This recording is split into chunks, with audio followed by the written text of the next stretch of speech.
Bonjour à tous et bonjour à toutes. Je vous reviens pour, détailler, détailler le contenu de ma précédente vidéo qui était plutôt rapide donc, autour des 10 minutes, mais pour lequel j'ai quand même eu le sentiment, très fort, très, très fort, que j'ai survolé, ce que je voulais vous partager, ce que je voulais vous dire. Donc, c'était par rapport à trouver sa voie. Comment faire pour trouver sa voie? Je vous ai énuméré, les grandes étapes, 5, à mon niveau que j'en avais regroupé 5. Mais dans les 5 étapes que je vous ai énumérées, j'ai eu une petite, insatisfaction personnelle, on va dire, parce que, je n'ai pas eu l'impression d'avoir livré tout dans sa qualité et dans sa quantité et en même temps dans sa finalité. Voilà, je sais pas si voilà, j'ai eu l'impression d'avoir donné des infos comme ça, parce que pour être honnête avec vous, sous forme de podcast, je veux pas trop, je voulais pas, mais certainement certains le demandent, hein, faire long, tout simplement. Mais 1re, leçon que j'apprends, c'est donc de m'écouter tout simplement, d'aller jusqu'à la fin de ce que j'ai à dire, et si c'est long, bah, je verrai en fonction de ce que je fais. Mais là, ouais, pris par, le côté je voulais pas faire très long, j'ai eu l'impression de survoler ça. Donc je vous reviens dans le détail de chaque, partie, donc des 5 étapes que je vous ai énumérées rapidement, pour vous en dire plus dans son contenu et dans sa qualité, dans ses pas, en fait, voilà.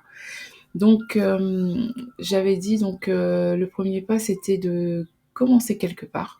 Je vais pas vous les réénumérer les 5 à chaque fois, je vous le referai, à chaque détail que je ferai dans les 5 vidéos qui vont suivre et je vous avais parlé de commencer quelque part et dans commencer quelque part, je vous ai dit que, de mettre, un changement professionnel en place, c'était quelque chose donc, de pas évident, donc de pouvoir commencer, faire la méthode des petits pas dont je vous ai parlé. C'était important et de, aussi aller dans une sorte d'introspection, de savoir ce qui nous plaît, ce qu'on veut faire, de quoi le monde avait besoin et de prendre en compte notre environnement, l'utilité de l'impact de ce qu'on veut faire. En fait, de faire une sorte d'introspection et ça, pour moi, c'était vraiment le message principal, mais que je n'ai pas pu détailler.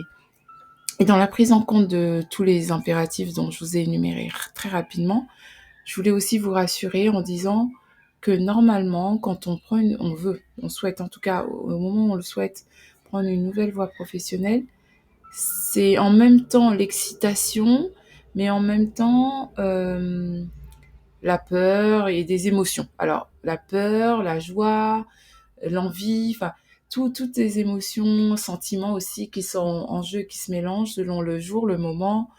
On y croit, on n'y croit pas, on a peur, on n'a pas peur, on y va, voilà. Donc ça, je voulais vous rassurer, pour l'avoir vécu, c'est tout à fait normal, vraiment. Et et c'est pour ça, en fait, que je voulais prendre le temps de ces étapes-là parce que c'est crucial et je vous raconterai entre 2 épisodes, mon parcours à moi là-dessus, sur mon changement, de vie, de voie professionnelle. Hem, donc pour moi, quand on change de voie professionnelle, ça devrait être quelque chose de plutôt aspirant, inspirant et enfin joyeux quoi, voilà. Épanouissant même, la perspective d'un épanouissement.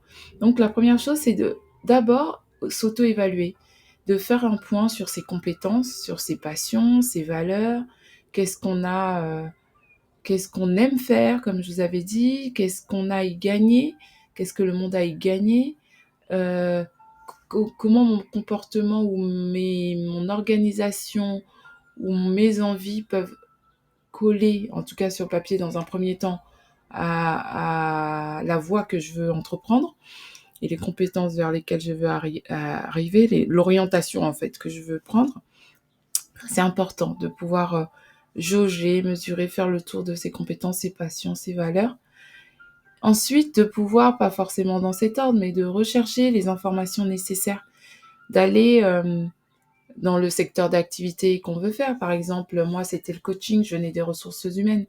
Donc, d'aller explorer un petit peu, je vous en ai parlé, les tendances de ce marché, par exemple, ou de cette perspective d'emploi, de ce nouveau métier, qu'est-ce que ça dit, de voir des articles, suivre même comment ça s'appelle, des webinaires, ouais, des réunions professionnelles à distance, en présentiel, aller à droite à gauche, faire des sortes de recherches, d'enquête du métier, s'il y a un secteur de métier précis. Voilà, de ne pas hésiter à rechercher, à à prendre les informations nécessaires et en connaissance de cause, en fait.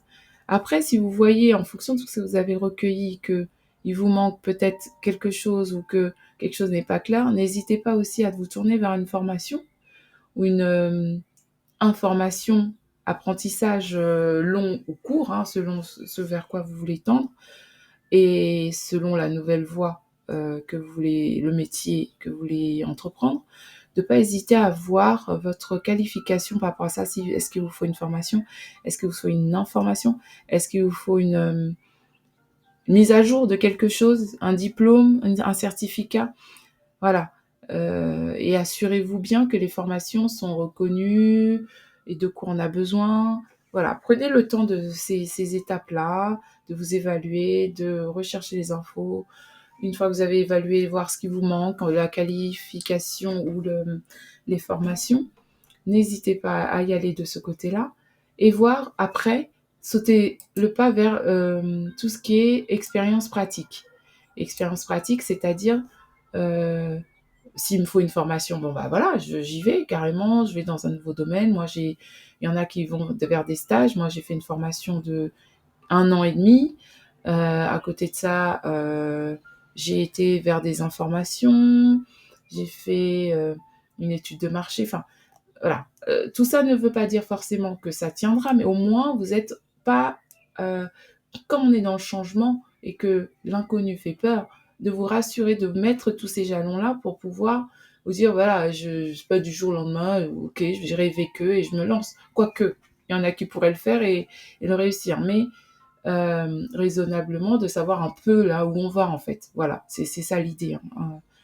Donc voilà, ça c'est vraiment crucial de voir ce qui manque, de voir son CV, de voir le CV demandé et puis, pourquoi pas d'aller au culot, hein. Parfois, il va vous manquer quelque chose et d'assumer, de dire, voilà, ça, il me manque, mais je sais faire, j'apprends vite, voilà.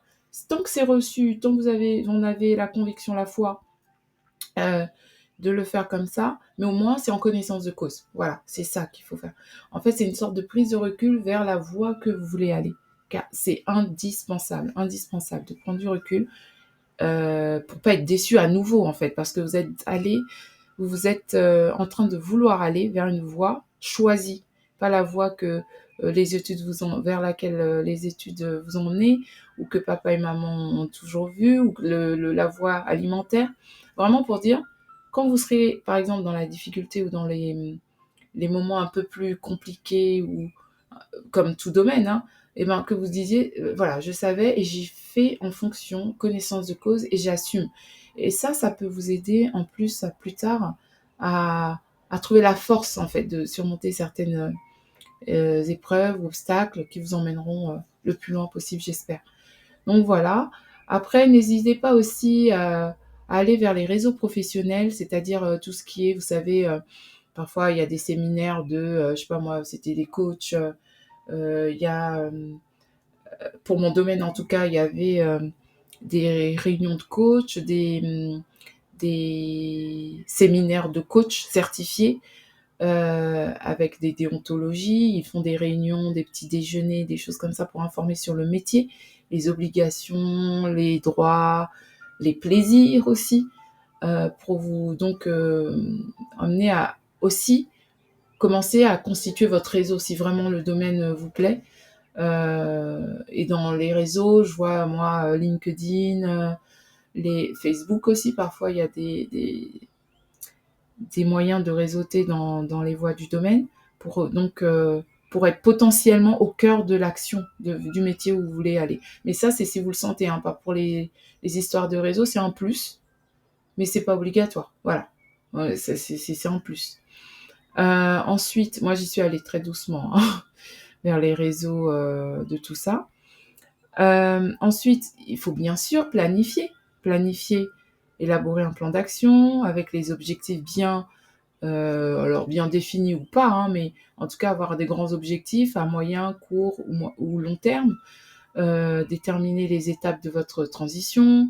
Voilà, tout ce que j'ai dit jusqu'à présent, voilà, essayez de le faire dans les grandes lignes, pas au mot près, ni au jour près, ni à l'heure près, mais d'avoir un échéancier pour pas trop tergiverser et mettre 10 ans dans votre transition professionnelle. Quoique, même si vous mettez 10 ans, ça veut dire que vous serez prêt au bout de 10 ans, et ça, c'est OK aussi, hein, mais voilà, mettre tous les moyens en œuvre pour vraiment, de la phase de recherche, de la phase de l'écart entre ce que vous voulez, où vous en êtes, vous former ou voir, aller vers les professionnels qu'il faut et des choses comme ça, euh, pour vous laisser le temps. Même si c'est pas forcément la planification n'est pas suivie à la lettre, mais au moins vous avez les grandes lignes et avoir un objectif, c'est plutôt mieux que d'aller à perte de vue.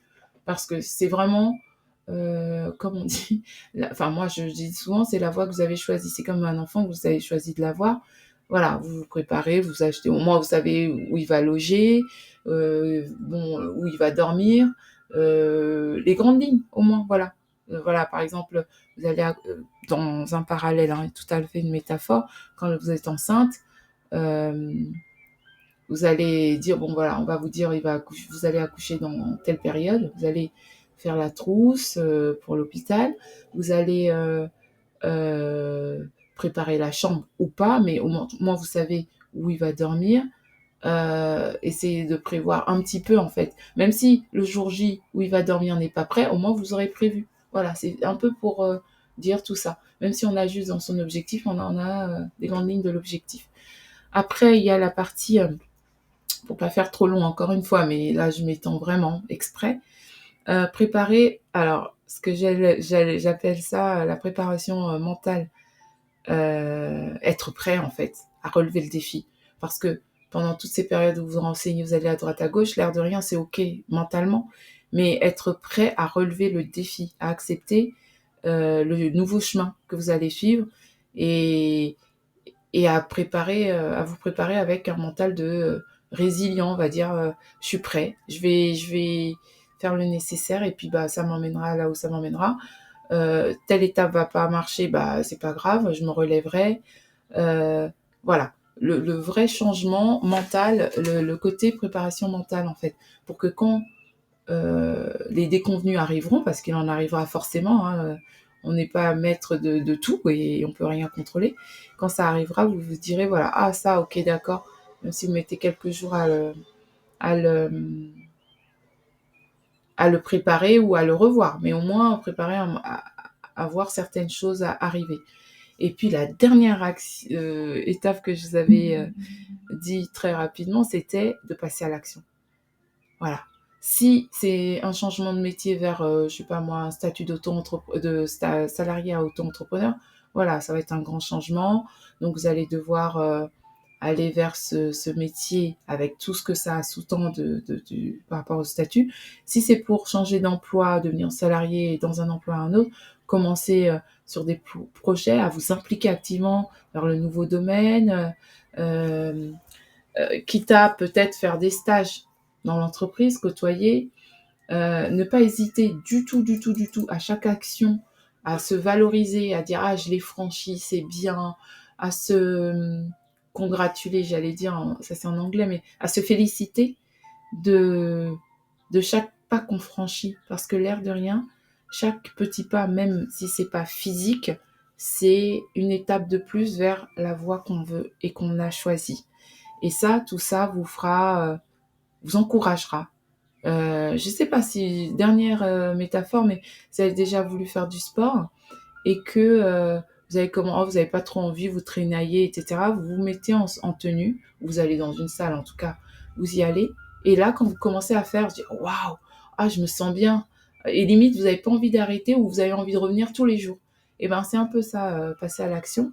C'est on commence et l'envie qu'on n'avait pas forcément parce que c'était tout ça, c'était théorique, et ben de le faire, ça donne envie, ça donne une sorte d'état d'être qui est en alignement avec ce qu'on veut, en fait. Même si c'est à un dixième ou 10%.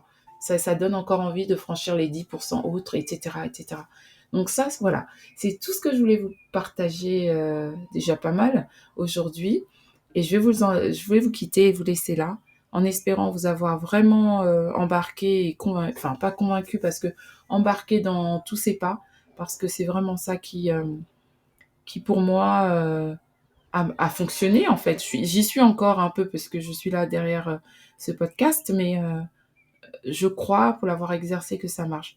Donc voilà, je vous quitte là et à la prochaine étape de comment trouver sa voix avec autant de détails et un tout petit peu peut-être moins long. Voilà, merci de faire les commentaires nécessaires. Si vous êtes, si ça quelque chose vous a parlé, vous avez des questions, n'hésitez pas à les mettre en commentaire et mettez un petit pouce si ce commentaire vous a plu ou vous a apporté quelque chose et à vous abonner, pour avoir les notifications à chaque fois que je poste. Bon bah, je vous dis ciao ciao et à bientôt. Au revoir.